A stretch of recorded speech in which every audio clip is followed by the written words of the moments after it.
Welcome fibre friends, you've stepped into Spellbound Stitching, where I seek to weave a little magic into every twist, stitch and skein. If you're new here, welcome, and if you're a returning viewer, welcome back. My name is Kat and I'm an avid crafter dabbling in knitting, crochet, cross-stitch, patchwork, dressmaking and baking. I'm also an indie dyer and have an online store. I've also started my journey into knitting and crochet pattern design and some spinning. By day, I work full-time in cybersecurity. I live in Upper Hutt, Wellington, New Zealand, and today is Sunday, the 7th of December, 2025. You can find me on Ravelry as Broomstitch and on Instagram and Facebook as Broomstitch NZ. You can check out my online store at www.broomstitch.co.nz and contact me by email, DM me on social media, or leave a comment below this video. I also leave my show notes for everything I talk about in today's episode in the description box below and on my website. These notes include all the links so that you can find the things I talk about online where possible. Sometimes they're not available anymore, so I will link to the next best thing, such as maybe a yarn came from a collection, and I will just link to the yarn shop's website instead. One of the goals that I had for my podcast was to provide a bit of an authentic look behind the scenes at my own journey and what I've been up to, as well as create a record of everything for myself. I've found it particularly interesting when writing up my show notes in preparation for an episode, just to have a little look back on what I've done on the month before. Now, I'm sorry it's been a little bit of a while since I've filmed an episode. Life just sort of got on top of me a little bit, and I'll go into that in a bit more detail nearer the end of the episode. So if you're just here for the yarny things, you don't have to listen to me talk about myself and my life. So without further ado, let's jump straight into what I'm wearing. So this is the Lunar Tee by Charissa. There are 14 sizes available in the pattern that range from 71 centimeters to 153 centimeters across the bust, and I made size 5. The yarn that I used is from the Scranton Stitcher, who's an American dyer, and the colorway was called I Love You So Much It's Scary, and that was part of her Halloween collection that came out years ago when the movie Turning Red by Disney came out, and it was one of the song names from the boy band that are featured in that movie. But as soon as I saw it, I kind of knew I had to have it. One, because it was a Halloween color. Two, it was purple, but also I love the orange in it with the contrast to the purple. So it's a fingering weight 4-ply yarn, and it's 100% merino composition. So because it's a US dyer, I had to buy it online, and it was part of a collection, so unfortunately it's not available anymore. But if you wanted to recreate the t-shirt, the needles I used a 3.5mm, but the recommended size is a 4mm. The gauge is 22.5 stitches and 36 rows. I used 1.5 skeins to make this t-shirt. It finishes just above my hips. I'll put a picture up so you can see, maybe just below my hips. So it's not cropped, but it is very fitted. It's not intended to be worn with any kind of positive ease. I obviously made this one in a hurry because I started it on the 2nd of March 2024 and I finished it on the 11th of March 2024. So it's knit top down in the round. It's a broken rib pattern, which I think is one of the reasons it was so addictive. Because you're switching it up every second row, so it doesn't feel as arduous as having to just do normal ribbing. It's got raglan style increases. I don't know how well you can see that, but I think it's a beautiful design in that they shape in and around, and it's also got waist shaping that shapes in and around with the rib pattern. It's very well thought out pattern. It includes plenty of modifications, such as different ways to do the waist shaping, different types of sleeves, etc. It has Japanese short rows at the back under the arms instead of under the neck, like you would normally do short rows to lift the back up. I found Japanese short rows very tricky. I don't even know if I did them right. I had to watch a bunch of YouTube videos but I probably would swap them out for German short rows if that was a possibility. It did also note in the pattern that all sizes have been tech edited, but only sizes 1 to 8 have been test knit. So if you're making one of the larger sizes, just something to be aware of, I suppose. But I really love this top. I get lots of compliments when I wear it. It's one that I wear into the office often. I sort of forged ahead and didn't read about the sleeve shaping, but I honestly actually quite like that it's got plenty of give. It's a little bit pointy at the moment because it's been in the drawer while it's been colder. So I guess I just need to steam that out, or it might just disappear with the heat from my body with wearing it. But I really love this tee, and it's on my possibly will make again. Just need to find the perfect yarn for it. So then we usually move on to what's in my cup, and I got myself some lovely new Christmas mugs. Thank you, Bex. I saw these on Bex's podcast and messaged her immediately and said, where did you get those? I need some of them in my life. So they're from the warehouse. So I shot down there and got a set for Christmas. And because it's the morning and this is early for me on a weekend, I have just a normal white coffee, but I've got some homemade gingerbread syrup in there. So I'll put the recipe up so that you can take a screenshot if you want to recreate it. It's something we do around Christmas time, gingerbread lattes or flat whites or whatever from home, because I've got a nice coffee machine that I actually prefer over cafe coffee. It makes you a bit of a snob when you have nice things at home, but it saved us a heap on cafe coffees, and making our own syrup is a great way to add different flavours too. So cheers. I hope you've got a nice drink and a nice project while we get into the podcast. I have a lot to get through today, so I'm very sorry, but this is going to be a lengthy, potentially a little bit chatty episode. Missed you guys, so I might have a little bit more to say than usual. Hopefully my voice holds up. I can feel it being a little bit croaky, so please excuse me if I do sort of start to give up near the end. So the first one on my list happens to be buried under a pile of others, but it is the Winter's Beach Cardi by Andrea Mowri. I finished it. This was in the set of cardigans. I asked you guys which ones should I make, and this was the last one that needed to be made, and it's done. Yay! So I made it bigger in a jacket style. I added another pattern repeat to the pattern to make it longer. Andrea's version is quite cropped, but you can see the beautiful heathering in the yarn. There's so many different colours. So that is John Arbon Textiles Appledore DK in the colour Quench. And the reason that I picked this one, and it's not something I probably would normally pick, was I was inspired by Lisa from Unwind and Knit With Me. She made one in this colour and I decided I needed it. So there's 9 sizes available in this pattern, from 100.5 to 177 centimetre bust, and I sort of made a size 2 and 3. So I realised when I was doing the sleeves that I had made one part for the size 2 and one part for the size 3. I'd obviously put it down in the middle and forgotten where I was, so I had to fudge it a little bit. But I don't think it's actually noticeable. There's a few folds there from where it's been folded up. Yeah, so I wanted to make a big oversized jacket. And I wanted it longer so that it would cover my bum when I was wearing it with leggings. But it's not...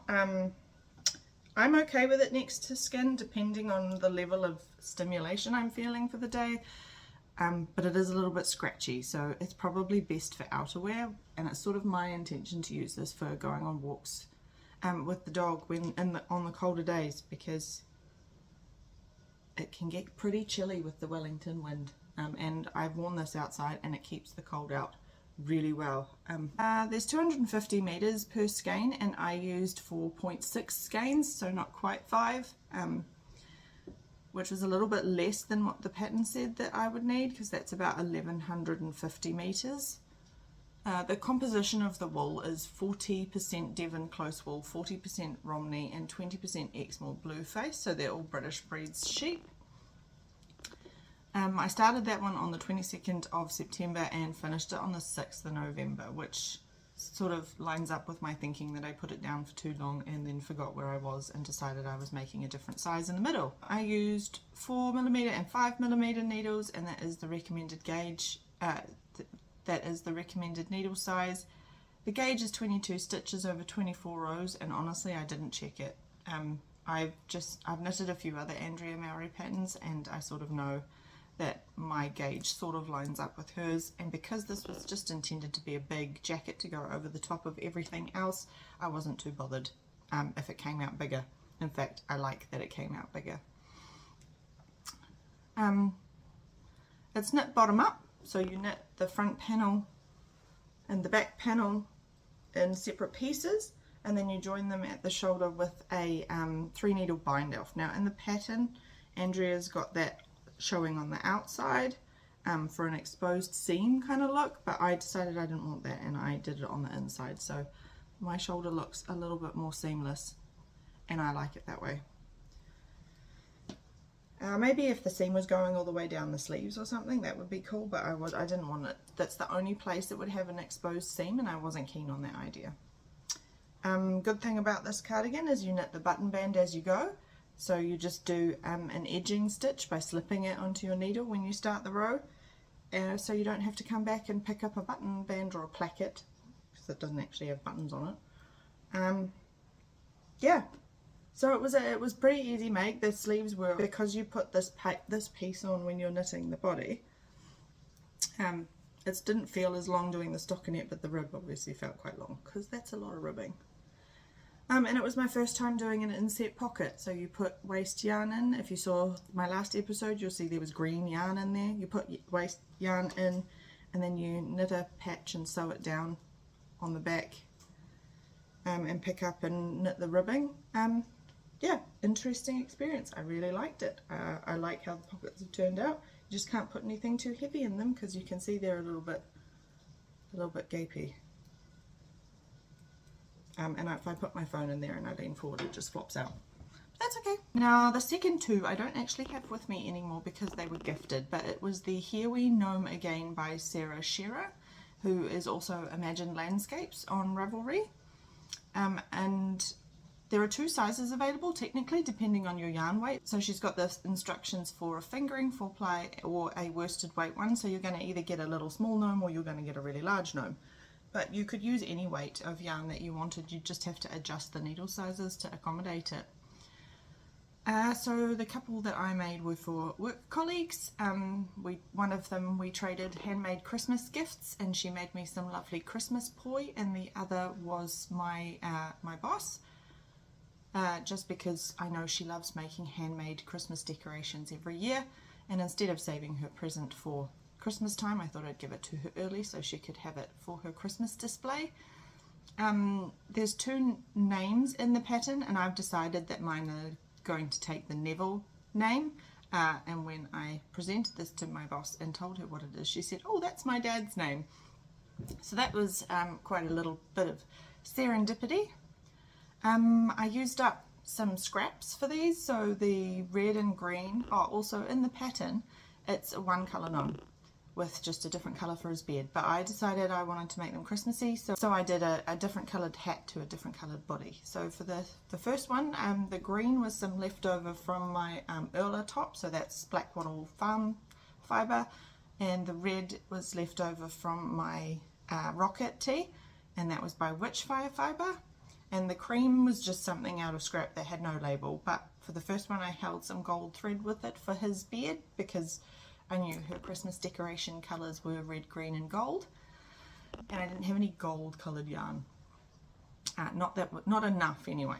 And the other one that I used, the dark green, is from Moonrise Yarn Co, and the bottom was a very heavily speckled Malabrigo sock that I had bought when I was trying to get myself into sock knitting about 4 or 5 years ago, so I have no idea what the colour is. I didn't record it in Ravelry, so I've got nothing to go on, sorry. I did modify the pattern on that one because you were losing the cabled pattern with the heavily speckled yarn, and I really wanted to use it, so I sort of just did a knit and purl textured pattern instead, and just that same cream from stash for the bed. I used some marbles in the base to have some weight so they would sit flat. And I used a bell instead of a pom-pom on the end of their hats to make them Christmas gnomes. Another thing that I did is when I was knitting them, I knitted the hat and the body as you're supposed to, but I didn't close up the bottom. I washed and blocked them just to even out my stitches, because I made them on 2.5 and 2.75mm DPNs. That's my preference for knitting small circumference in the round, and that is the recommended size. So for each of those gnomes, for each colour, being that I made them a dual colour gnome, it took less than 10 grams each. So a mini would probably be enough to make a really small, cute one colour gnome. So that's my Here We Gnome Agains. The next one is just a little knit that I did sort of in between, because I'd been talking about wanting one of these for a long time and just never did it, and I don't know why it's taken me so long, but I thought it'd be a good idea to show you because they'd make really good gift knits for Christmas, and that is Main Street by Tin Can Knits, and it's just little coffee cup cozies. So I made one for me and one for the other half. I think it took me maybe just over an hour per cozy. I just used scrap yarn. I think this one's Kiwi Yarna, and looking at this, it's possibly a Malabrigo, but I couldn't be sure. There's only one size in the pattern, but you could obviously alter that depending on whether you wanted it to be as long, or if you wanted it to be shorter, or if you wanted it to be a tighter gauge. These slip over a large takeaway coffee cup perfectly, and you might be able to see that they are a little bit tapered, so they're smaller at the bottom and taller at the top, but you could just get rid of that if you didn't want to, because you only increase at the top and the two places where the ribbing starts. So you could just do a straight up and down one if you had like a straight travel mug or a water bottle or something that you wanted to put those over. So it is DK weight from this. I know I made a honeycomb hat. Can't remember what I made out of that. Actually, that might be long dog yarn. That might be some leftovers from my Bohemia sweater. I don't know what else I could tell you about it. 3.25mm needles, but the recommended was 3.75. And my one is slightly looser than the Kiwi Yarna. I don't know why, but you can see there's a very slight difference. And mine comfortably slides over the coffee cup, but it is a little bit roomy. You can scrunch it around a little bit. So I'm wondering if that's actually from the heat from the coffee cup. So I'd recommend doing it tighter than you think, I guess, is what comes out of that. Or if you've got a cup or something that you can use to measure as you go, remembering that superwash yarn does grow quite a bit when you wash it. The gauges says is 22 stitches. It doesn't give any row information, but yeah, that's a really cute little Christmas gift knit. I suppose I should say it's got a broken rib here, which you can't really see, and a very simple cable pattern. Just to give it a little bit more interest. You could probably just do a plain one if you wanted, but I liked the little cables. I thought it was cute. So the next one is, we're sort of going to go into my self-design stuff right now, so there's unfortunately no patterns available for them yet. I would like to gauge your interest to see whether you would think it's a good idea that I do create them in patterns, because I took quite extensive notes when I was making them just in case. But you might remember my Cake Pop sweater by Hohila Hokatali from a previous episode that I made in Fibre to Go Primo Wisteria and a Cezia Vivian white fluff. And I had a whole skein left over because that sweater only took 2 skeins, which is unbelievable. So I had 1 whole skein left, and I thought I would design myself a camisole to go with it. Now it's not entirely finished because I'm trying to figure out what to do with the straps, but here's the camisole that I've made to go underneath my sweater. So it was inspired by the Cake Pop with the feather and fan lace, but it is a camisole. So I'll put a photo up so you can get a much better view than this. But there's a little bit of shaping around the cup, so it fits better.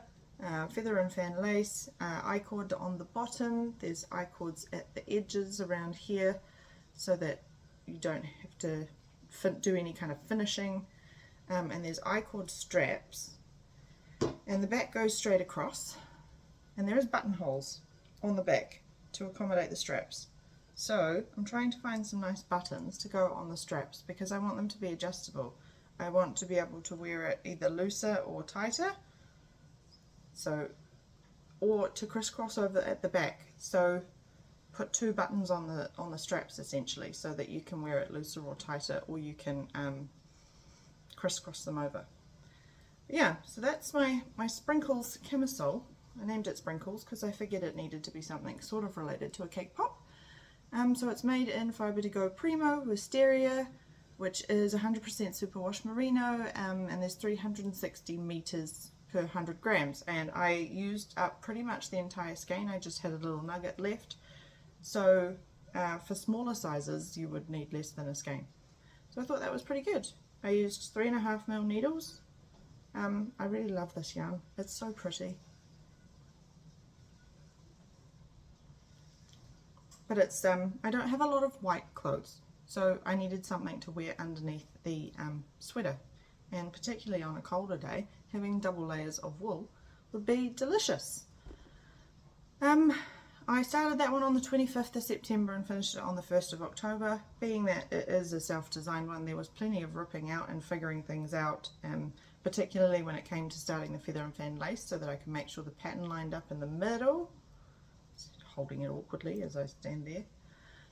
Yeah, making sure the pattern, there was a V, like a fan right in the center. That might be tricky when it comes to increasing sizes, but I guess we'll see. Thankfully, yarn wool stretches a lot. It's got a lot of give in it. Oh, and there's I-cord across the back, which was a little tricky, but I got there in the end. I think I had to rip that back about 4 times, which is horribly frustrating, being that I-cord cast on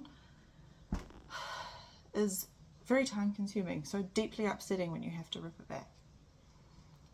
I'm just going to pause for a quick sip of my coffee. Delicious. Okay, and the next thing is slightly outrageous.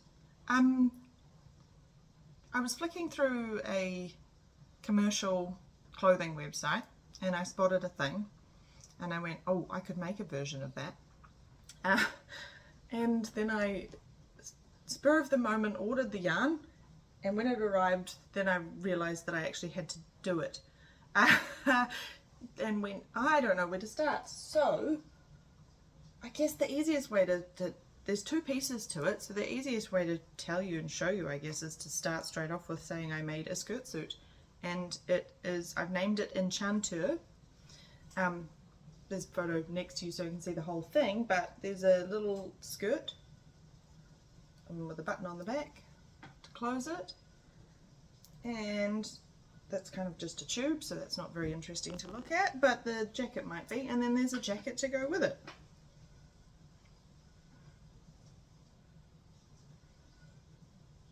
So I was sort of going for the 80s glamour kind of look, especially with these gorgeous buttons that I found at Spotlight that were just perfect, mother of pearl buttons. Yeah, I wore it into work and I got told it was very Chanel. So I thought that was quite a compliment. I got a lot of compliments on this one actually. So it is knit top down in the round, I guess, for a cardigan. It's back and forth. Seamless is probably a better term, and you pick up the sleeves and it's got this little pearl bump texture. I tried so many different stitches, and this was what I landed on because it wasn't overwhelming. I think I'm gonna, now that I've done the chunky one, because it is chunky weight yarn, so 12 or 14 ply, now that I've done that, I might try and do something with 4 ply, but I really want like a t-shirt blouse with pants. So maybe that's where my design style is going. I don't know. So that one I knit it with Abbey Road Kiki, which is just a yarn from Spotlight. It is 100% merino. I have a leftover ball here. Ooh, where's the label? There we go. So you can see the thickness of the yarn. It's quite chunky. It recommends a 7mm needle, and I used 4mm for the rib and 6.5mm for the body of my sweater. I did Italian sewn bind offs at the bottom of the skirt. and the bottom of the, actually I did Italian sewn binds off everywhere there is ribbing that had to be ended, but I just did a cast on with German short rows, and I haven't yet, but I'm going to sew some shirring elastic. I've got it sitting there ready to go. I just need to sew it into the ribbing just so there's a little bit more hold in the waistband of the skirt, because thankfully I thought ahead and took some safety pins just in case, because I figured the heat from my body and the way that it would relax over time, it might get a little bit looser throughout the day, and it did. So I bought some elastic that I'm going to sew into that. I started on the 1st of October and worked solidly on it until the 19th of October because I really wanted to figure it out and get it done. So there's a little bit of shaping in the skirt. You can see it goes out a little bit, so it's sort of, it's fitted, it's not an A-line. Yeah, so that was kind of a spontaneous decision, but a good one, I guess. So I think I am going to publish a pattern for that one. It's got these little pockets. They are functional pockets, they're just held closed with a button, so you can put things in the pockets. Yeah, I'm pretty proud of it, and really it's quite warm, so I'm looking forward to wearing it in next winter. I wore it into work a couple of weeks ago, probably just after I finished it, and while it was comfortable, if I had to do any kind of walking of great distance, I probably would have got too hot. But it looks great, just paired with a pair of black court shoes. And I'm really pleased that I did it. For something that seemed a little bit crazy and slightly outrageous, everybody that I've shown it to has been nothing but complimentary. So I'm pretty stoked.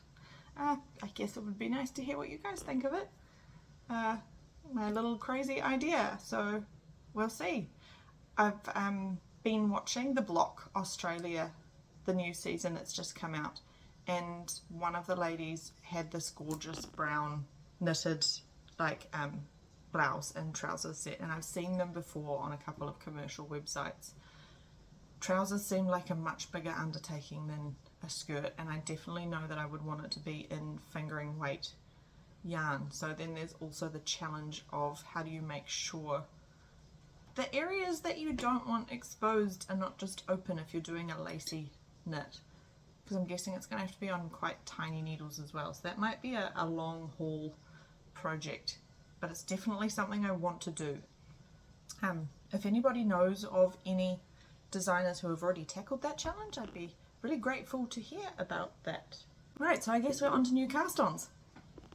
I had a couple of things in my queue last time, and I'm pleased to let you know that I have started one of them, and that is the Billie Pullover by Sari Nordland. There's 9 sizes available in this pattern, and I'm making size 2 out of Naturally Loyal Vegas tweed. Now you can't really see it right now, but it's got little flecks in the cables. I have noticed when I stretch it out, so I'm assuming after blocking, those little fleckies will show up heaps. I've got a ball of it here to show you. But it's really pale purple, and it's got green, brown and purple like speckles. So it's made to look like a tweed, but it's not a true tweed. Yeah, and it looks really small, but from experience knitting cables, I know they relax out heaps when you wash it and block it. Even though this is 100% wool, not necessarily super wash, I don't think. It will relax a lot. Cables tend to scrunch up while you're knitting them, and then as soon as you wash them, it's like they breathe a sigh of relief, and so I'm imagining it will look a lot more like that when it's washed and blocked. So I bought it from Knit World in Wellington when they had a massive sale on. I just grabbed an entire bag of it and then had to decide what I wanted to do with it. Sari has said in the pattern that she loves off-white sweaters, and for me this is about as close to off-white as we're going to go, being that it's really, really pale purple, and it kind of looks pinky greyish as well in some lights. It says you need anywhere between 860 and 1850 meters of yarn. I'd say the difficulty of this one is probably intermediate, not It's not actually too hard. There is a little bit to get your head around, but Sari has written the pattern in a way that is so easy to understand that I think if you've done a couple of other smaller cabled projects, you'd probably be able to do this no sweat. It is a lot of knitting. There's 4 sort of not quite rest rows where you sort of just follow the pattern, and then on the row that you do cabling, there is a lot of cabling, so it takes a fair bit of patience, and that row takes me an awful long time to get around. But you can see it's a raglan style, and it's got beautiful cables within the raglan as well. There's also like so many stitch markers on this project, so you can note where the different pattern repeats change, so you need to have a lot of stitch markers if you want to keep your head on straight about where you're at. I'd done a couple of silly things where I've made the cable go the wrong way, or I've done the increase on the wrong end of the row and I've had to go back and fix it, but other than that I'm not really having too much difficulty. So I'm using size 4mm needles and 4.5.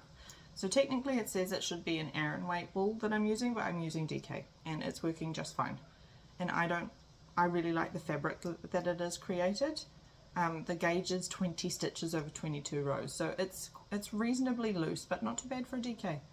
So I'm loving knitting on this. I'm sort of doing I'll knit one ball and then I'll go back to doing one of my must knit Christmas knits or something like that. So I'm sort of using it as a bit of a brain stimulator. Although last week after work I have just been so tired that I have not really wanted to knit. And I feel like that's the story for the last month as well.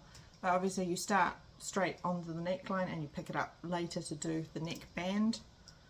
That's where we're up to, split for sleeves and just a little bit into the body. I'm obviously not in a hurry to have that one done because it is too hot to wear it, I think. I've started to knit it without reading the pattern anymore because it's just intuitive, you just follow the same structure. So it is something I could even take to do where I need to concentrate but not take my whole entire pattern with it. I'd also recommend if you use something like one of those boards that you print your pattern and you put it to and you've got a ruler, or if you've got an app that you use to highlight which line you're up to. It's very lengthy instructions for the written instructions of how to set up the rows and how to do the patterns. Having the charts separate, so like I've just printed out the charts and I've got the digital pattern that I'm reading to try and save paper, but you have to flick between them quite a bit, so scrolling forever gets annoying. So just having the charts, because it'll say do raglan chart 1, then do sleeve chart, then do main chart, then do raglan chart, so you get a little bit overwhelmed if you haven't quite got the gist of it yet. And there is increases in the charts until you get to splitting for sleeves. So yeah, I'd probably say if you've got something that helps you follow line by line, so because I found myself having to reread the instructions several times just to make sure I was doing the right thing when it came to increases. But I'm loving that pattern and I cannot wait to have the sweater. And being that I still get quite chilly, like in where we live in Upper Hutt, it's like its own little microclimate. It's totally different weather to Wellington, so we can have blazing sunshine here and it can be pouring rain there, or vice versa. So in the night time, because we're in the foothills of the Rimatakas, it gets quite cold still. So if I have to do anything outside, I still need to throw a sweater on most of the time. Last night it was pretty muggy, and today it's pretty muggy, but most of the time, even in the summer, if I'm doing stuff outside, a sweater is great to have. So I've got a couple more new cast-ons, and one is another Ranunculus by Midor Hirosi. So you might remember that I have knitted a Ranunculus for myself earlier in the year, just a short-sleeved, cropped t-shirt, purple version, and now I am doing a fuzzy mohair version.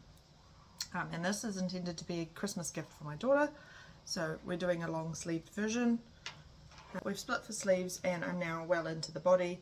I always like to do my sleeves first because then when I'm knitting on it I can pin them up. So I just pin them across the body like this, and then you've not got arms flapping around while you're trying to knit. With this it's not so bad because it's lace and it's light as a feather. It's not so bad, but when you've got like this DK weight full length sleeves, I don't think that would be quite as fun necessarily. So that's what I'm planning to do next, now that I've finished my latest ball of the Loyal Tweed, is do the sleeves for that one. Yeah, so I'm really excited to give her this. It's intended just to be something warm to throw over the top of like a camisole with a pair of jeans. Green is her favourite colour. This is literally the colour that her bedroom is painted. So that is shade 721 Olive in the Rowan Kid Silk Haze. And it's a lace 2-ply yarn. The composition is 70% mohair, 30% silk. I've done Italian sewn bind-offs on the cuffs, which you can see, but I love it so much. It's really lovely in sheer. I'll put my hand in it so you can get an idea.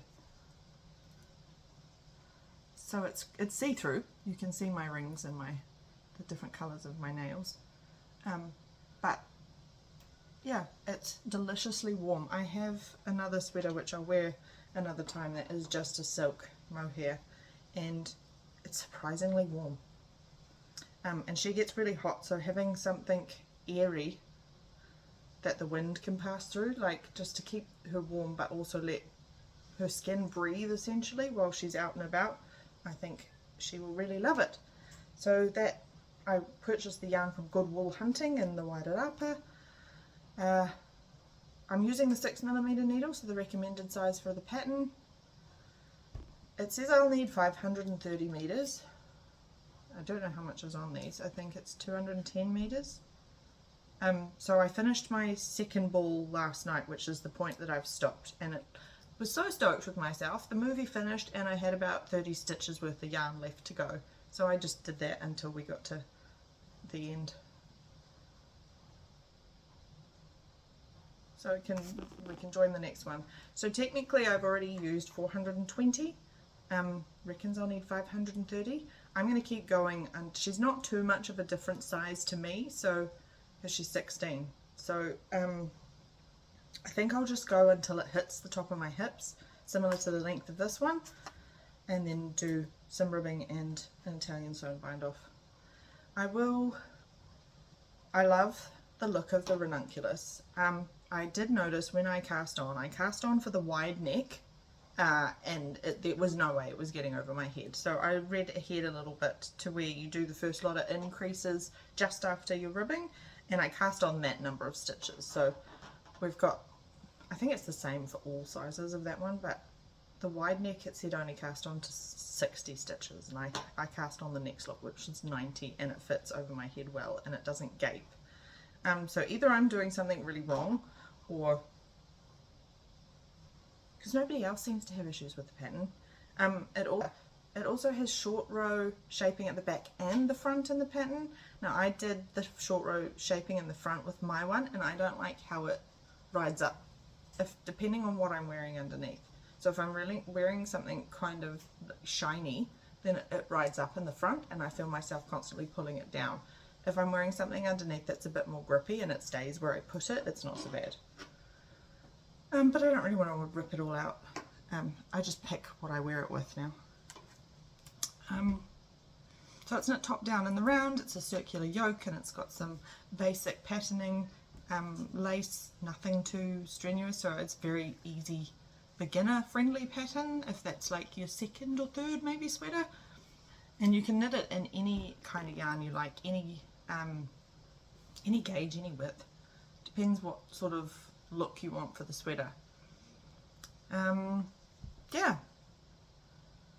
So she's going to her dad's, so we're having Christmas early with my parents, so I need to get that done by next weekend, but I think I'm well on track to do that. I'm not really worried about it. Now the next thing that I have been working on, sort of a in-between bits and pieces kind of project, and that is the 12 Days of Baubles by the Knitting Tutor. So I've been making little cozies for Christmas baubles, and I am using some yarn out of stash. The label's a bit torn, sorry, but it's just Dreamtime Marine Peyton's Dreamtime Merino in the colour cream 51, shade 51. So there's 169 meters. I had a half ball and a whole ball. I've used up the half ball on these 4, so I'm hoping that the 1 ball remaining will be enough to get me through the other boxes of baubles that I've got. So it was just out of stash. So there's, you buy the patterns, you can either buy them separately, so you can buy 4 only, or you can buy the book. And I didn't realise that they came in a book, so I was going to buy all 3 separately, and then I found the book and went, well, it's cheaper to buy the book after I bought the first pattern, sadly. So I'm working my way through them in between projects. I kind of want some for Christmas gifts for like a Christmas party that we're hosting on the 14th, but I don't think I'm going to get there with everything else that I've got going on, because, you know, us knitters like to be ambitious and try and squeeze too many things in. But I just got some boxes of these clear fillable baubles from the warehouse. They're 8 centimeters, and the patterns are designed for a what did she say, a 51 to 67 millimeter plastic balls. I've got 8 millimeters, so I've had to adjust a little bit, but it also says please don't use glass balls. They definitely don't do glass, because trying to stretch the and knit around them while they're to close them up is, you're likely to smash them. So the first one that I did was day 9, which is a reverse stockinette bauble with some eyelets, and I did it on 2.5 mil needles, and that worked out okay. The bottom's not particularly neat, but I'm not worrying about it because nobody's going to see that. And then I went to do the next one, which is day 10, which is ribbing and eyelets, and I found that my gauge was way too tight. So I went up to 2.75 millimeter needles for this one. So that's a mixture of ribbing and eyelets, and it's twisted rib. The gauge is quite open on both of the baubles so far that I've shown, but I don't think it matters too much. And then the next one, oh, I think I actually went up to 3 millimeters for that one, and it was still really tight to try and get on and knit. The bottom's looking neater. You can tell that was the second one that I did. Day 3 or day 11 is fir tree lace, which is this lovely one. Now I really like the gauge for that one, and I went to 2.75s for that, and it seems way, I don't know, it's not stretched as tight. So I'm sort of having to play around with each different pattern depending on what's on there, because I think the reason this is looser is the lace. And see, the bottom looks perfect. Yeah, it's close to perfect as you can get. Perfect's not a real thing, is it? But I really like that one. That one's my favourite. And lastly, there is a little cabled one, and see, that one's stretched really tight as well. So I must have gone and said to myself, well, that's a bit loose, so I'll do that one on a lower needle, and then it's really tight. But again, I don't mind. I could probably put, because they're fillable baubles, I could probably put little lights in there if I really wanted to. That is my set of 4. So I've obviously got 2 more packets of these to do the 12 days of baubles, and I'm going to do them all in that cream colour, so it sort of goes with my Christmas colours of black, white and silver. There is one in this set that has colour work, and I don't want to do colour work this time for these sets of baubles, so I'm possibly going to purchase another one of her bauble pattern and do another textured one, because I just want textures for the white ones. I'm going to do colour work ones maybe next year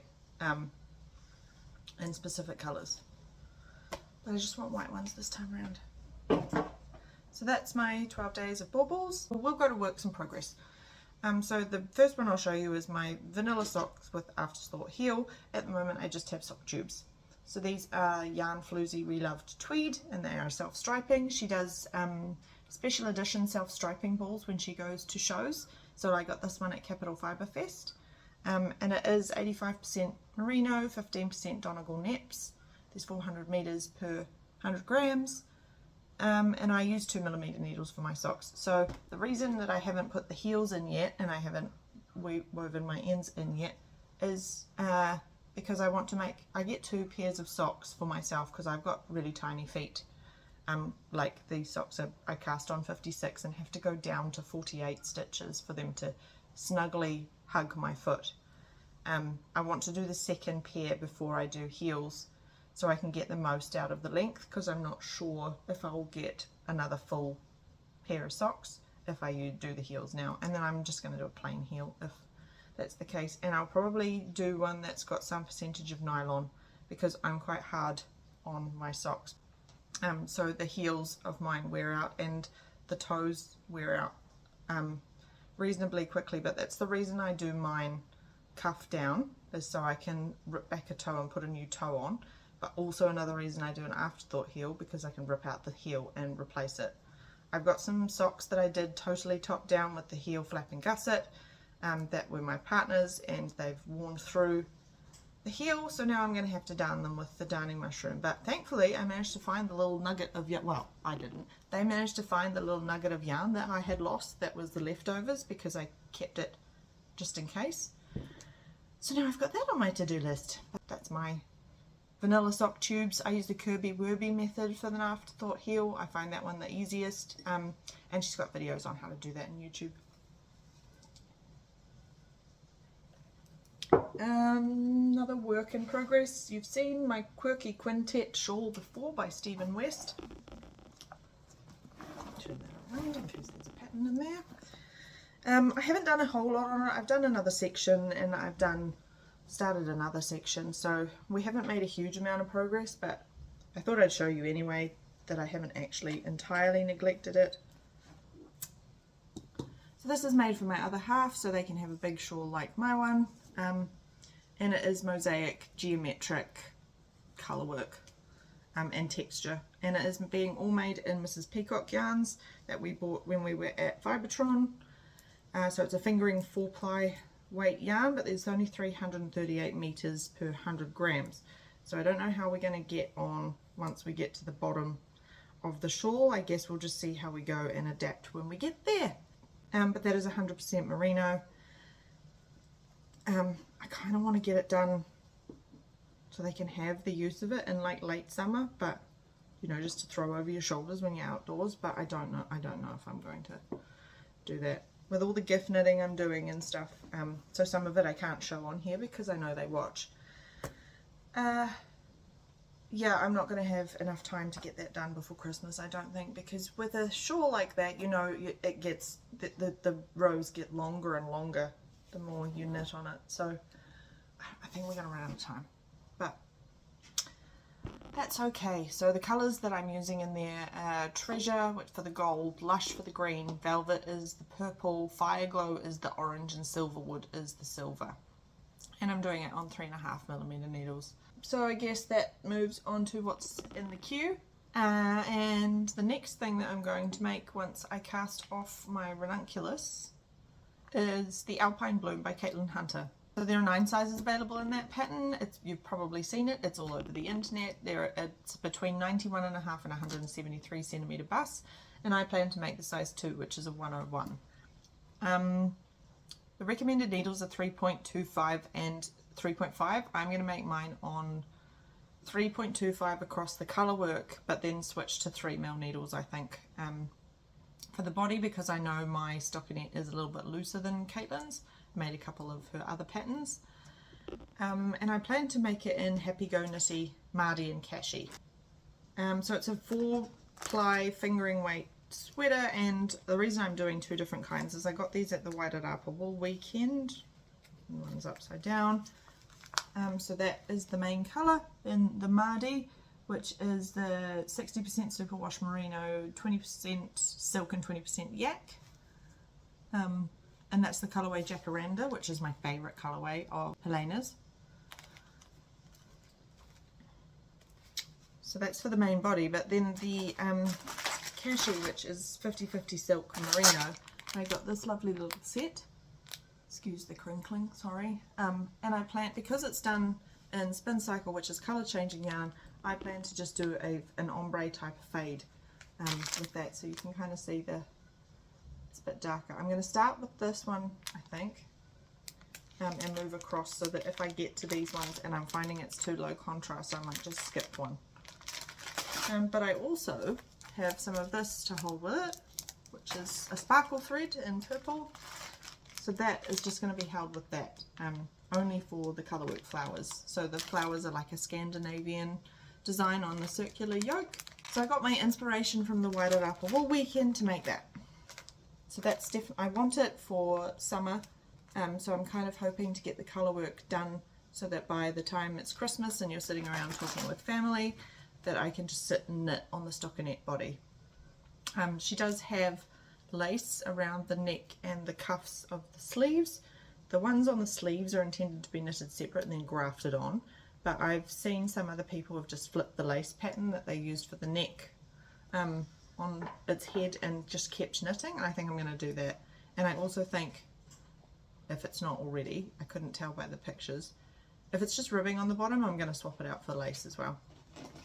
So for the main colour you need 663 meters for the size that I want to make, and this one, so there's 366 meters of these per 100 grams, so I think I'm probably going to have some left over and I'll need to come up with something to make.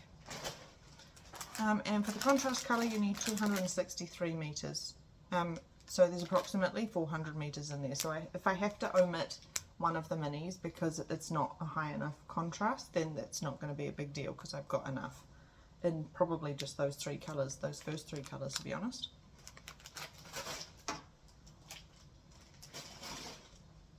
And this one came from Fancy Yarns in Australia. I had to order that one in because I couldn't find anywhere in New Zealand that didn't have, like, I didn't want gold, I wanted something else, probably silver.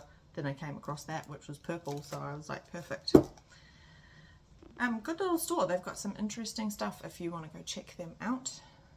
So the gauge for the sweater is 24 stitches and 32 rows. It's knit top down in the round. It says it's got short rows at the back. I tend to find that there's not enough short rows for me for where I like the neckline sitting, so I might add some. We'll see what the pattern says.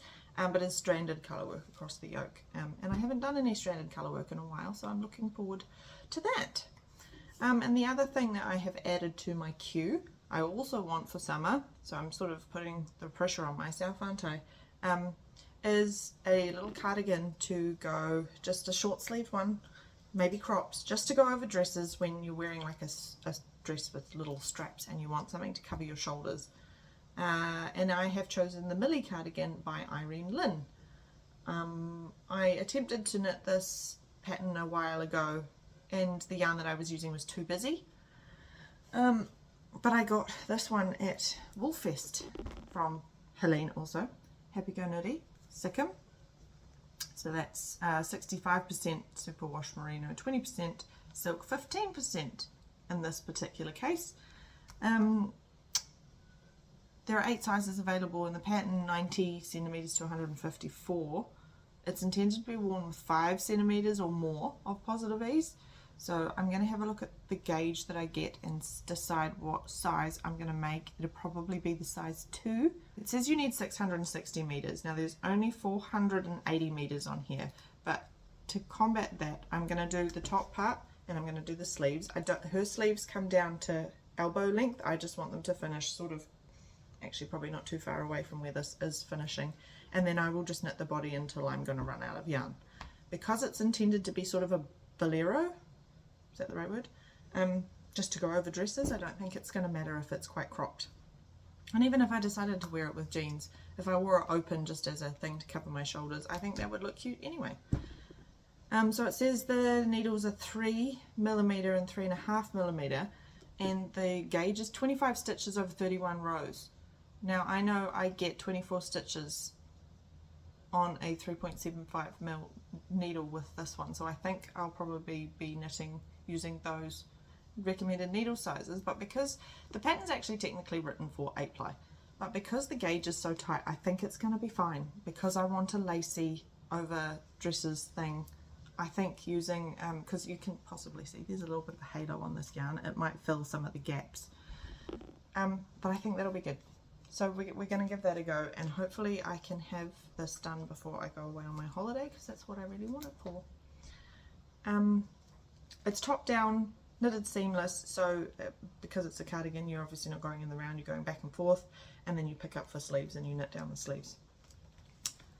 And if I really had to, I could probably find some yarn or even use some of that jacaranda if I needed to do different cuffs or a different button band.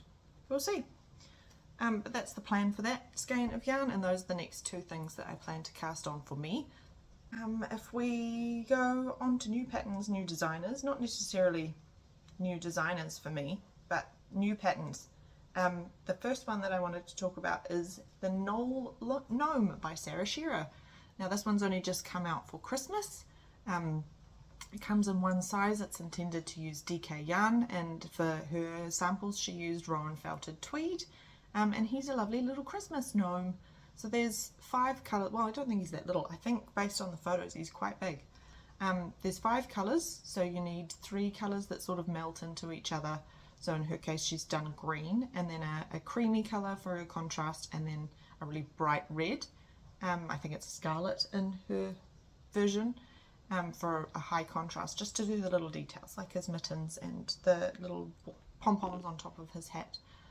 But for each colour you need less than 30 grams. So the Rowan felted tweed comes in 50 gram hanks, so I think that's rather perfect.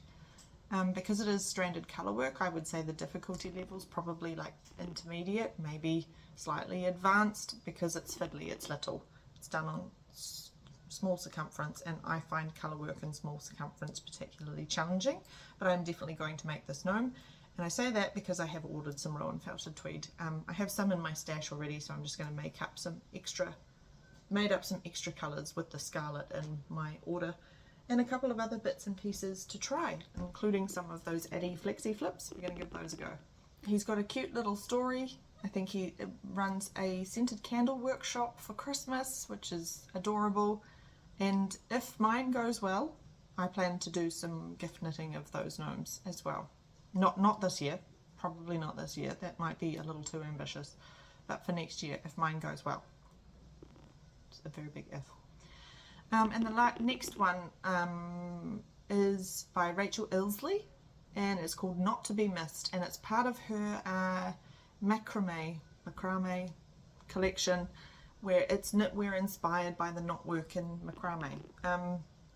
So there's 9 sizes in this pattern, and it goes from 87.5 to 164 centimetre bust. I probably plan to do the size 2. Judging, it didn't have ease information in the pattern, but judging by the sample, it's probably 5 centimetres plus, again, positive ease. And she's used the Irish Artisan Baby Alpaca Silk. It's a gorgeous all over lace design. I would say it's intermediate as well, potentially adventurous beginner, but I haven't read the pattern from start to finish because of the way the top part is done. I'll get into that in a minute. But you need, there's options for a short sleeve and a long sleeve version, so you need anywhere between 507 or 723 meters, or 900 to 904 or 1351 meters of yarn. So that's at least 3 skeins of fingering weight yarn for the biggest size in the t-shirt, and 2 for the smallest size in the t-shirt. Needles recommended a 4mm. I know my lace tends to be a little more open, so I probably do it on a 3.75 or maybe even a 3.5, because the gauge is 21 stitches over 27 rows. Depends what kind of material or fibre I decide to make it out of. I'm definitely going to knit this one. As soon as I saw it, I absolutely fell in love with it. It's the back is knit flat, and then you do some shaping for around under the arms, then you stop and you pick up on the shoulders, but it says that you do the shoulders and sleeve shaping, and that the lace work pattern is worked into the sleeves, and then you split for sleeves and join in the round and go in the round for the body. It's a V-neck as well, so that it'll be a little bit of knitting back and forth until you join the V-neck too. It seems to be similar to a raglan increase, but there's no obvious line, so I'm really interested to see how the sweater is constructed, but I have to have this in my wardrobe. I just have to decide how I'm going to do it. So that takes us to acquisitions. We're going to get into the less nitty stuff, if you want to call it here, but I'm going to show some yarn. I'm going to go through my tips and my recommendations for all the other things, and I do have some advents to talk about as well and show you guys a little bit of those at the end. So we'll go straight into the acquisitions. I saw on Jill and Kylie's podcast, Tea and a Yarn, that they had got themselves some of the Christmas West Yorkshire Spinners Signature Sparkle, and I decided I needed some for myself. So this also came in the same order from Goodwill Hunting, and I got the mulled wine colourway, and I don't know how well it'll show. Oh yes, it is showing. Look, you can see the sparkles. And that's a little bit of what it would look like. There should also be a swatch on the screen, but I got one for me and one for my other half because they've now accomplished a DK pair of socks. They want to try a fingering weight pair of socks. So we got one each so that we could do socks and matching fingerless mitts with our socks. So that's the intention for this one. I think that might be a while we're off work on holiday project to start. So we will have Christmas socks for next year, because I was complaining that I don't have any Christmas socks. Not really. And I get cold feet. It doesn't matter what time of year it is. My feet are always cold in the evenings. I'm still wearing my big thick woolly slippers. So there's that one, and I got a couple more colours from West Yorkshire Spinners just because I can, and apparently I'm a sock knitter now. So I got this one, which is called Passion Fruit Cooler. So that one's got polyester in it, which I'm assuming is the gold sparkle. So 75% wool, 23% nylon, 2% polyester. This one's 75-25. Yep, just thought it was cute. Loved the green and the purple together.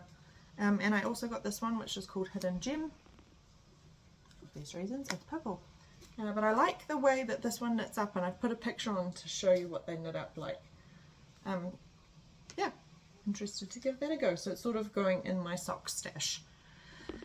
The next one that I got from a local dyer, from Yeah Yarns. She had there's kind of going to be a theme here, I think. Hidden gem in this one. This one she did a gemstone collection, and she posted a picture of her I don't know how to say this, so please excuse me. I think it's Sugar Light, which is a purple gemstone. So I had to have it in her sparkle sock base because she does silver sparkles, and silver is also my favourite. But look at the tonality in that yarn. Isn't it beautiful? It's probably variegated actually, not tonal, because it looks like different colours all mixed in. But the depth of colour in that is fantastic. Caroline's done a beautiful job, and I love the way her little labels come. She must spend so much time putting those on.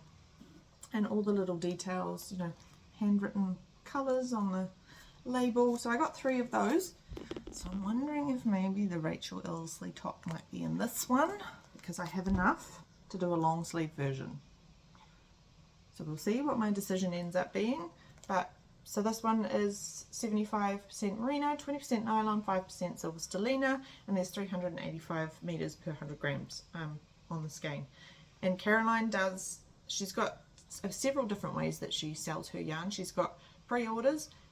She doesn't usually hold a lot of stock, so you have to pre-order it, or she'll do a release of a collection. And if she does, I highly recommend setting an alarm, because that's what I did. I stopped in the middle of mini golf because my alarm went off, and I had to go and purchase my yarn because she sells out really fast. This one was a pre-order, so not so bad. It wasn't an in-stock update, but her in-stock updates sell out really fast. But I set an alarm because I was not missing out on this yarn. I've put a picture of the gemstone up so you can see how good of a job she did at capturing that beautiful gemstone. And the last lot of acquisitions was a bit of an extravagant purchase. Now, I know I'm wearing an American yarn, but I don't often get indie dyed yarn from overseas just because the price is so high compared to what we can get here, and I'd rather not contribute to, you know, miles over the ocean with transport, etc. But I've been following Lauren of Treehouse Knits for a very long time. And she released a Moana collection, and I was absolutely gobsmacked by the Moana colorway, and I had to have it. But this is the Moana colorway. So this was inspired by her standing on an outcrop looking out over across a sunset from her land across the ocean, and maybe it's not very me, but I gasped out loud when I saw this come across my screen, and I needed to have it. And I'm also wondering whether this might be the Rachel Ilsley sweater. But look at, there's so many colours. It's so pretty. And then it's got a little bit more pink in it than I would normally go for, but I love the peachy corals. I don't usually have anything yellow, and I think this is just a gorgeous, almost rainbow. Yeah, so I got that on her spruce sock, which is 90% extra fine merino and 10% nylon, and there's 400 meters per 100 grams on that one. And I also got this other color called Portal of the Gods, and you can see why.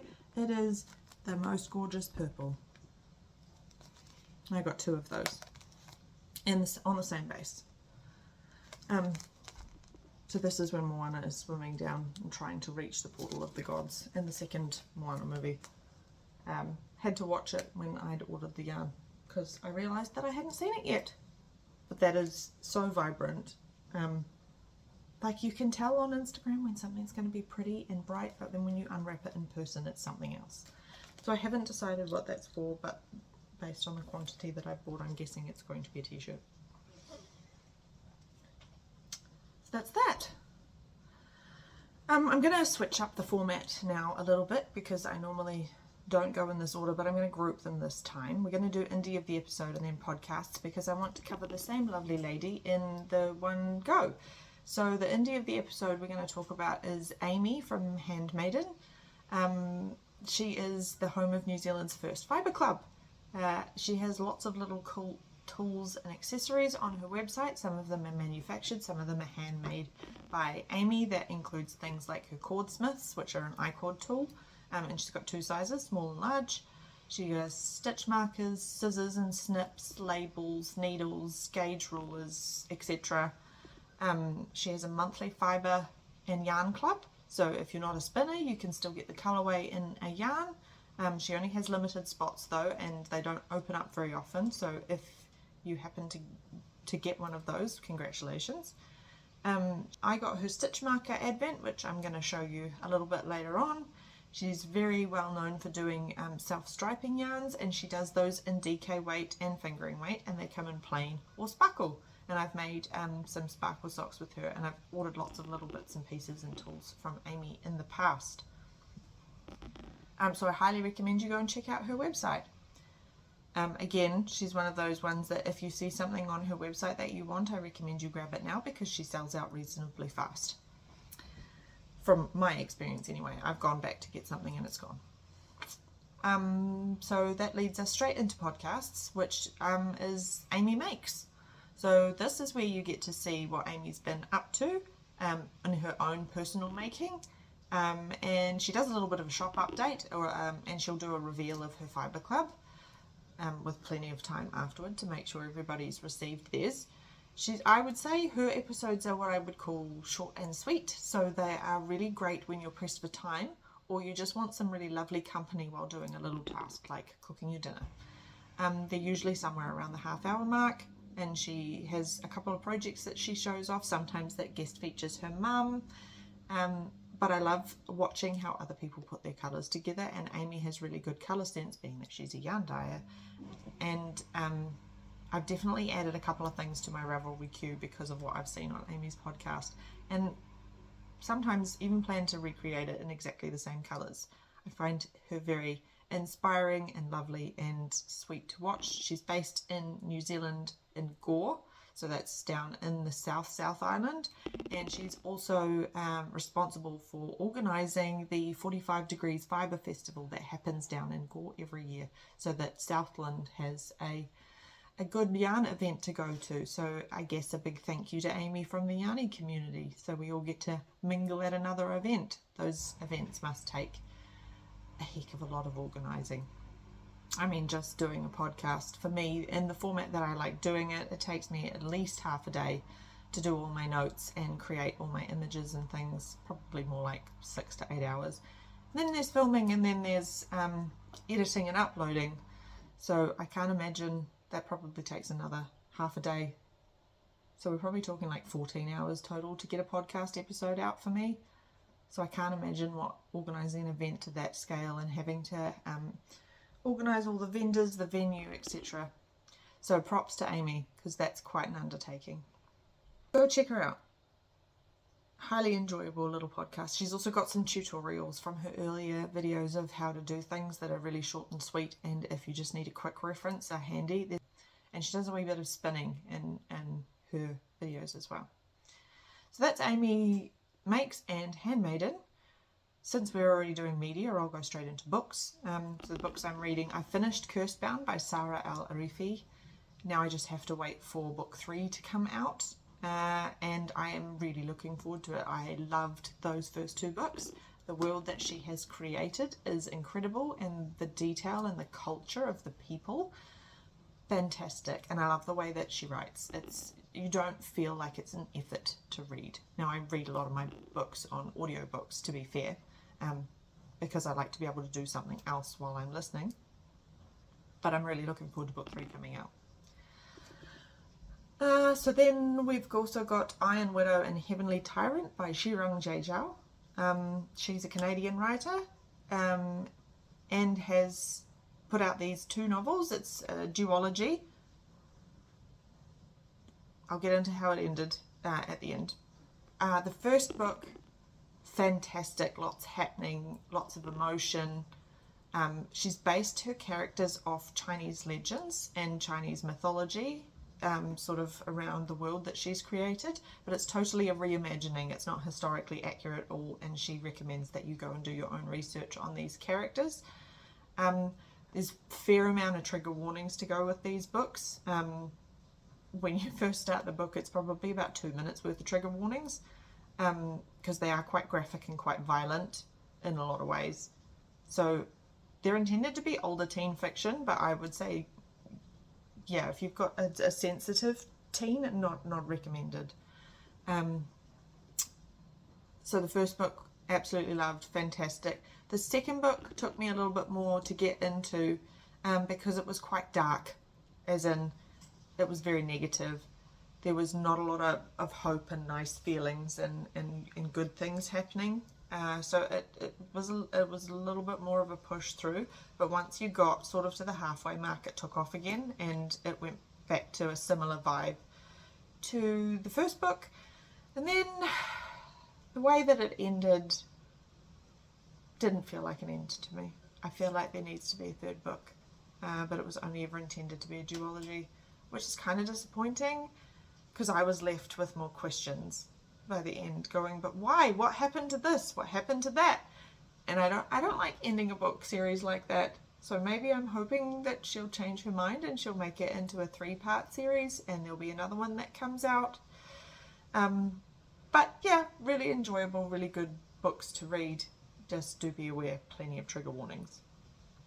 So now I have started on God Killer by Hannah Kana. I'm halfway through. I'm reading along with my partner for these, and we seem to be managing to keep up. We'll keep about even of where we're up to. Absolutely loving this sort of same deal as Spellbound and Cursebound. The world that this person has created is amazing, and the culture and the vibe of the people and the relationships between the characters, fantastic. Yeah, it's one where it's read chapter by perspective from the characters, but it's not like, you don't feel like you're chopping and changing and jumping around too much, that you're like, I don't know where I'm up to. And I haven't also found, like, sometimes I find when you're doing that with chapter per character books, you get to some characters' chapters and you're like, oh, can I just skip this, because I really don't like listening to this character. I haven't found any of that so far, about halfway through. There's 2 more books in the series.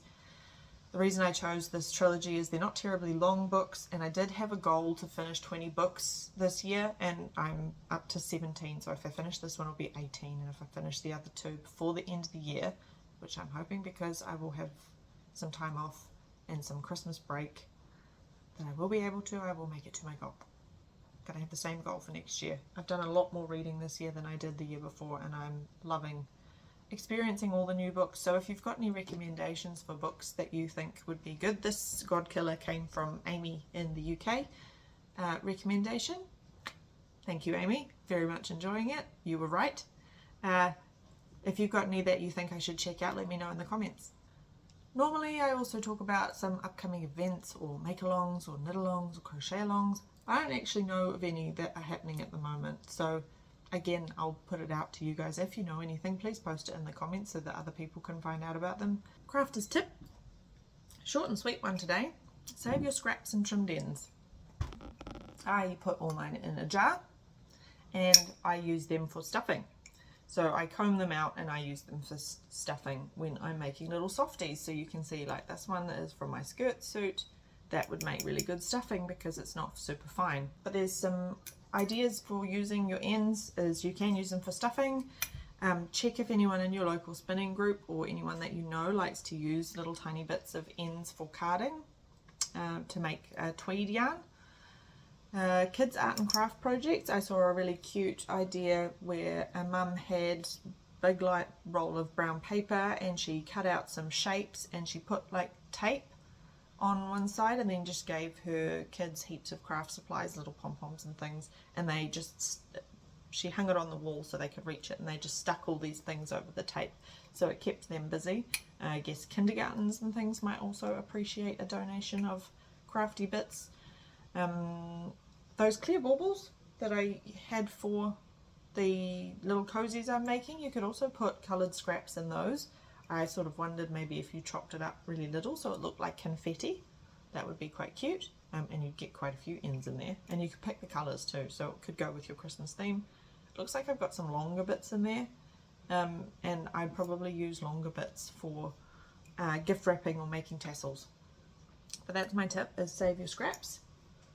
They are useful, and also that I kind of think that just looks quite pretty.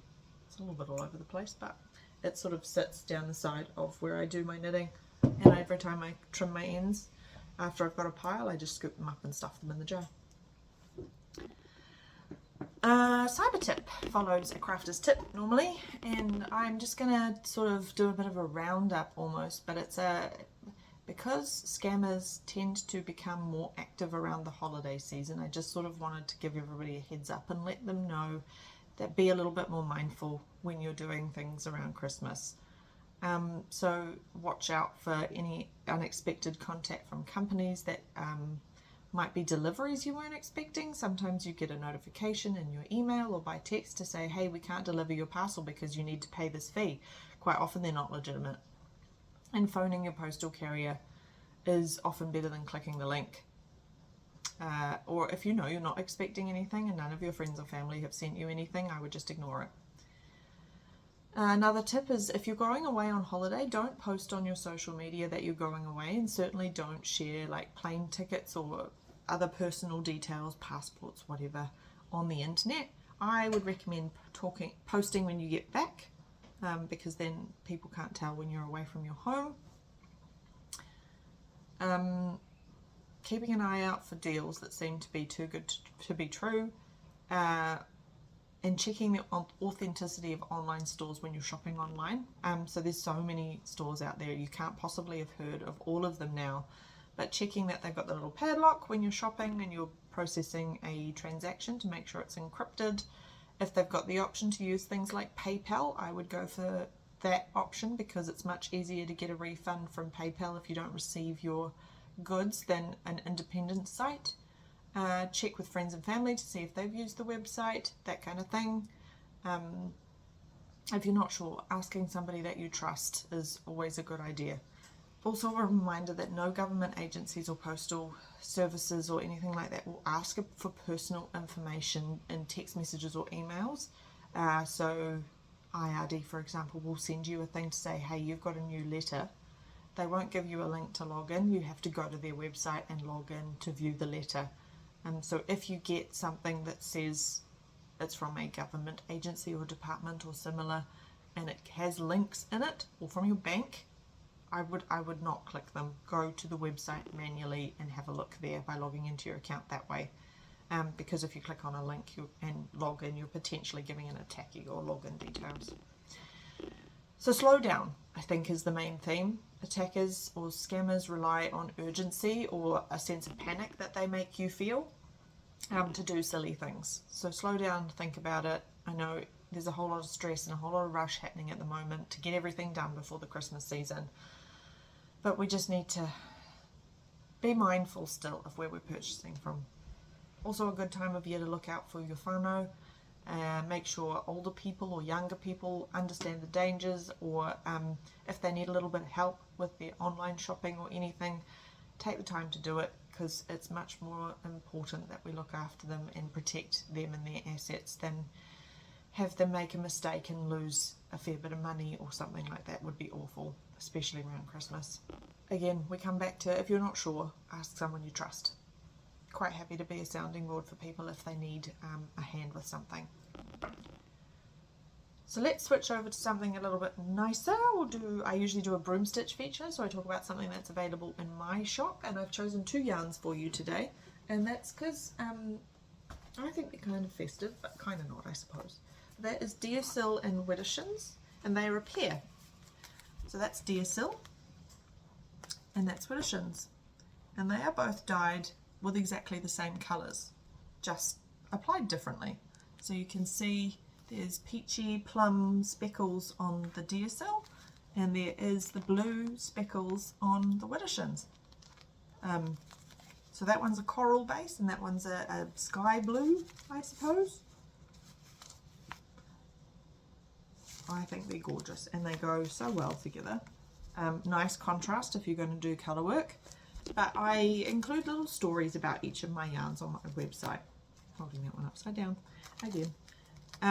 So I thought I would read them to you about these ones, because that might help you to understand why I called them what they are and how the colours are applied. So Deersill means to turn sunwise and embrace the gentle dance of nature's rhythms.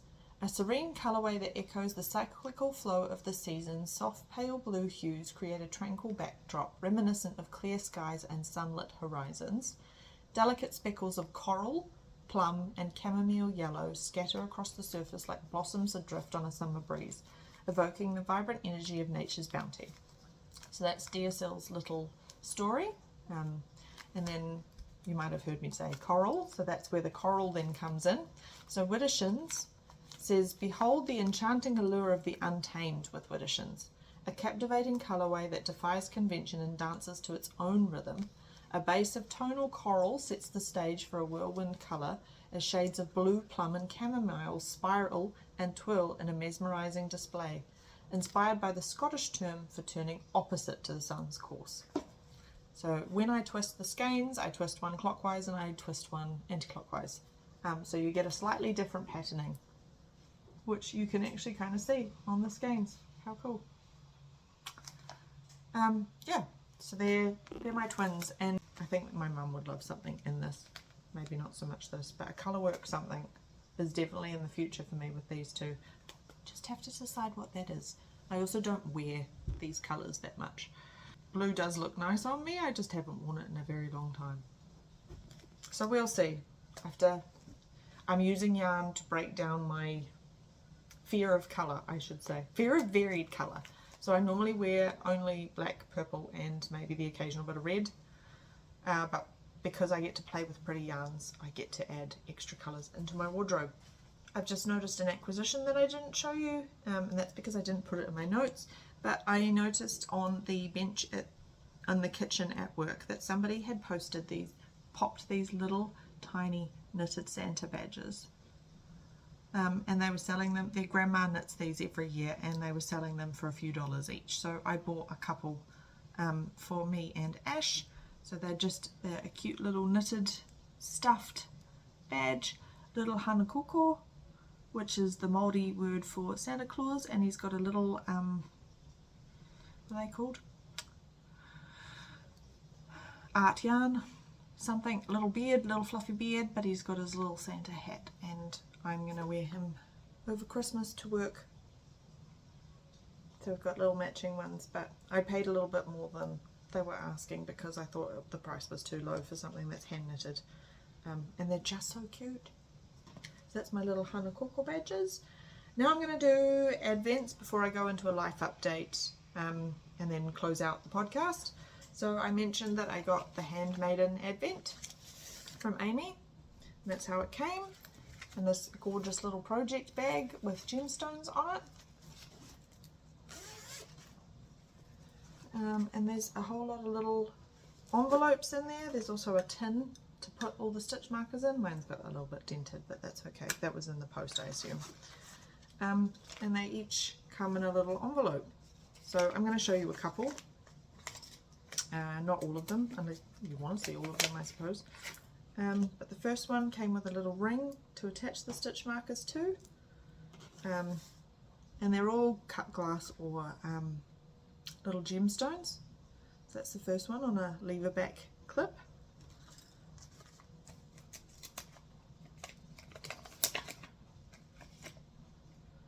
That's the next one. Little beginning around marker. It's incredibly light, so be good for a project like the Ranunculus that's light already and you don't want it to drag down the yarn. Just a little lever back one. Day 4.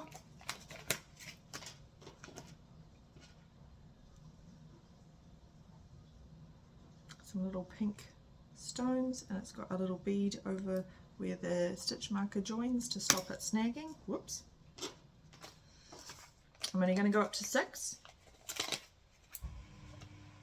That was just a little quartz heart, little charm to go in my project bag or whatever. Rose quartz is for self-love, so thank you, Annie, very much appreciated. And the last one was just another one of these little flowers, a little nice light flower. So I'm going to put all those on my little ring now that I've shown you guys, and continue opening those over the lead up to Christmas. So that was cute. I thought I was just going to get this was going to be my advent, but my other half talked me into getting a yarn one as well, because they got a yarn one and they decided I should have one too. So I'm going to show Dye Studio 54s and yarn therapies, because we have both of those happening in our household right now. I'm also only going to go up to day 6 and not reveal day 7, because people might not have opened theirs yet. I haven't. I'm waiting for my family to emerge. But I'm also going to show the project bag, so if you don't want to see, either pause now. I'm not going to talk too much about the colours.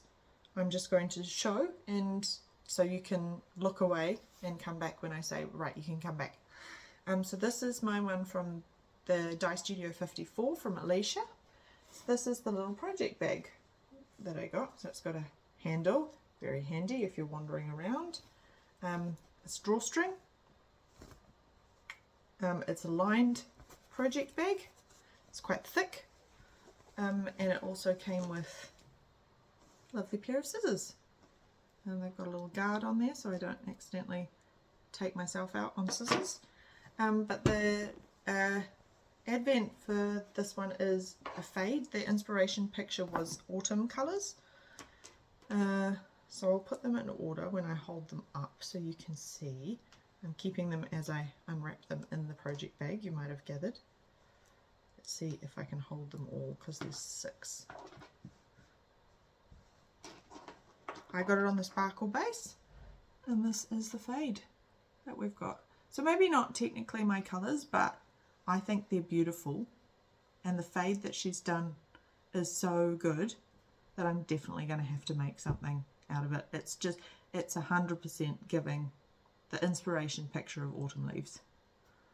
So that's where we're up to so far. Days 1 is down this end, and that's day 6 down this end.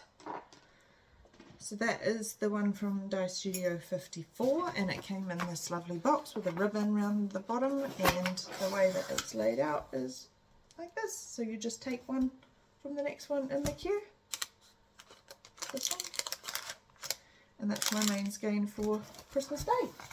And she also does the option of buying more than one main skein. So if you wanted to do a bigger project, you could buy a couple, so you could have enough to do, say, a blanket. Now the other one we've got is the yarn therapy one in the household. This is not my one, this is the other half's. There's a few bonus gifts, open anytime gifts from Joe. And I think the project bag is sitting on top. Yep, so if you haven't opened yours, look away, but that's how this one comes. And each of the little packets have a cute little bug sticker with the number printed on them. And you can tell it's a solstice box, so there's only 21 packets in there of yarn to open. Because the solstice is not 25 days, it's Litha in New Zealand because it's technically summer solstice. In the Northern Hemisphere it's winter solstice, which is Yule, which is where Christmas comes from. But that's the lovely project bag. So it's beautiful green. It's a soft one. It's not, is it lined? It might have a bit of interfacing in there, but not much. And there's little bugs on the fabric because the theme for this one, in case you didn't gather by the name, is bugs. So there's little specimen pins. There's some waffles, keep your yarn safe. And each one comes, I can't remember what order they were in. Oh, I don't have to. So each one comes in a little mini skein like this. And Jo puts on there what the colourway name is, so you can look up the bug that has inspired the colourway, but she also puts what day it is. So that was day 1. And that is an Orchid Mantis. Day 2.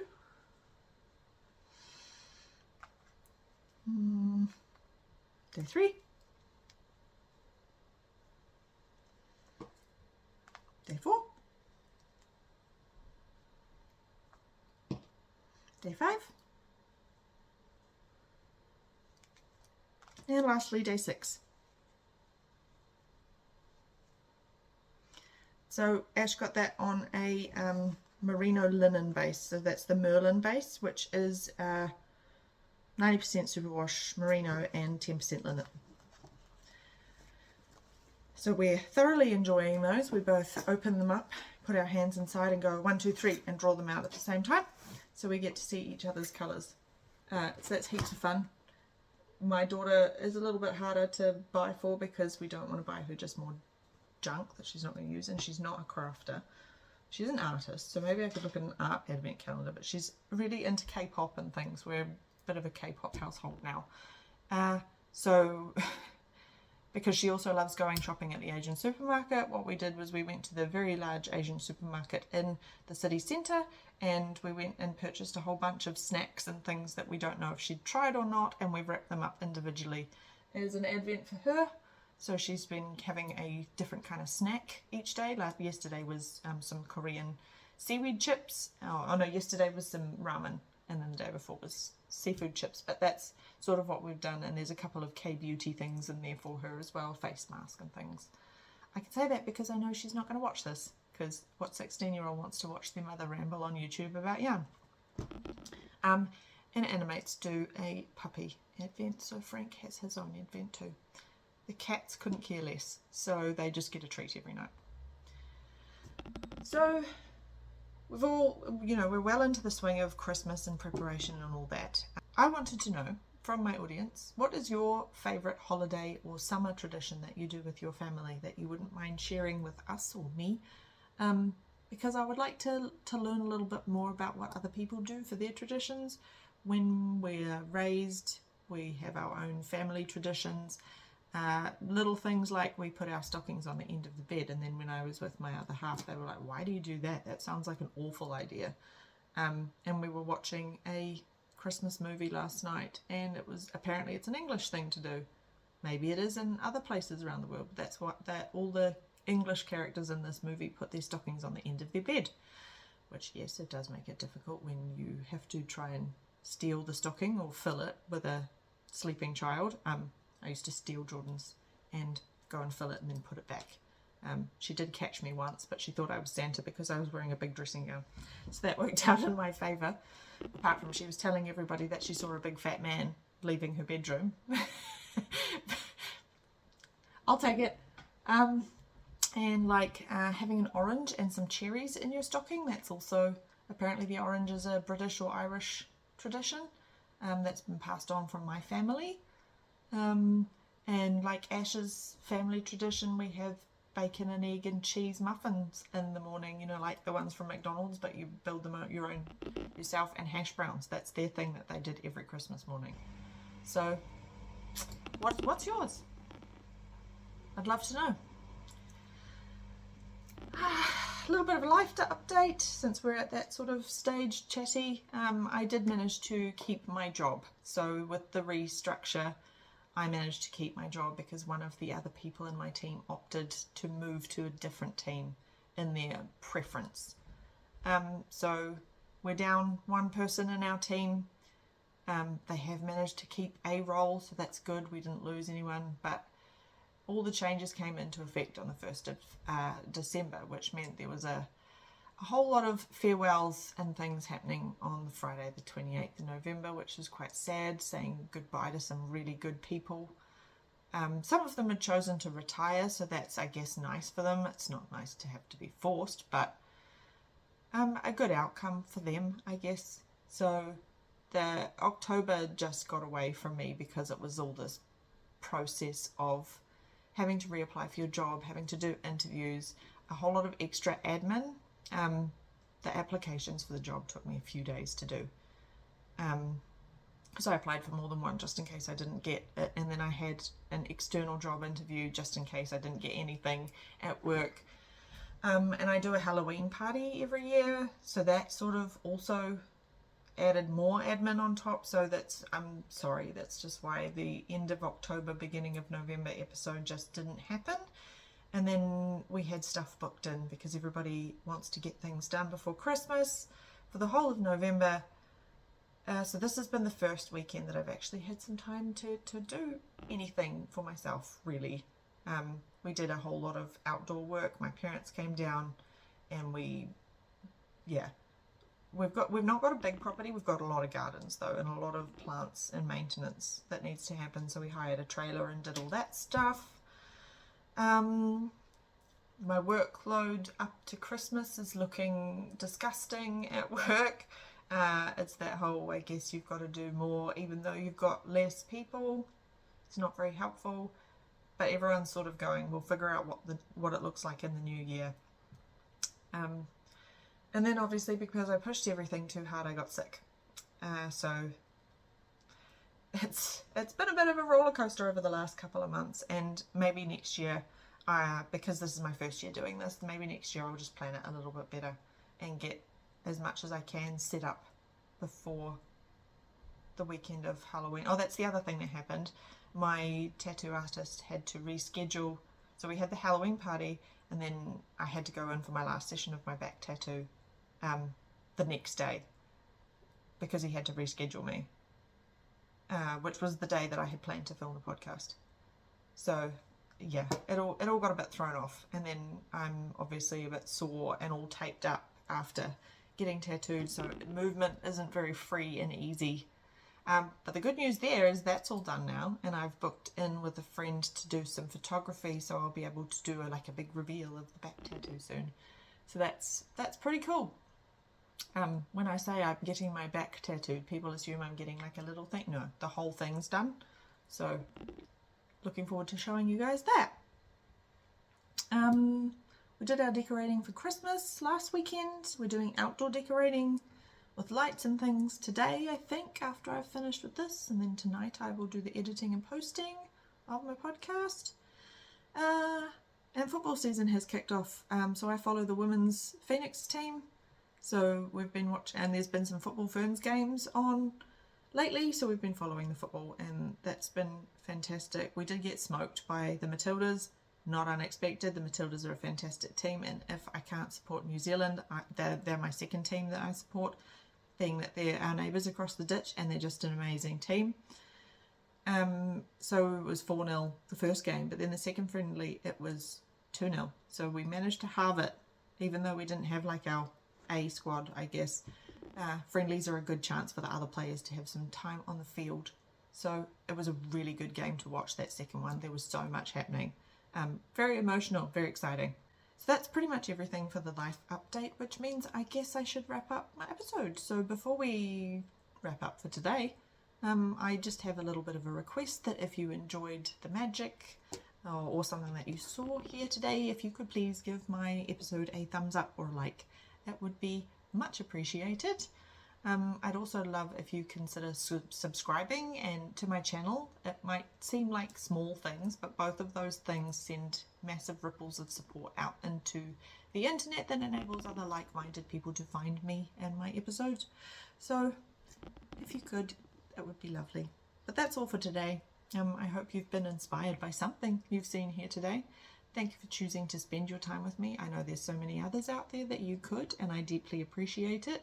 I promise I will do the next one a lot sooner than this, so there won't be quite so much to talk about in the episode. We'll be back to my normal about an hour episode. But yeah, I definitely appreciate you coming and spending some time with me, so thank you. Feel free to reach out or comment below, and I'll get back to you as soon as I can. But for now, may your yarn never tangle and may your projects always enchant. Remember, a little bit of magic goes a long way. Happy crafting and happy holidays, everyone.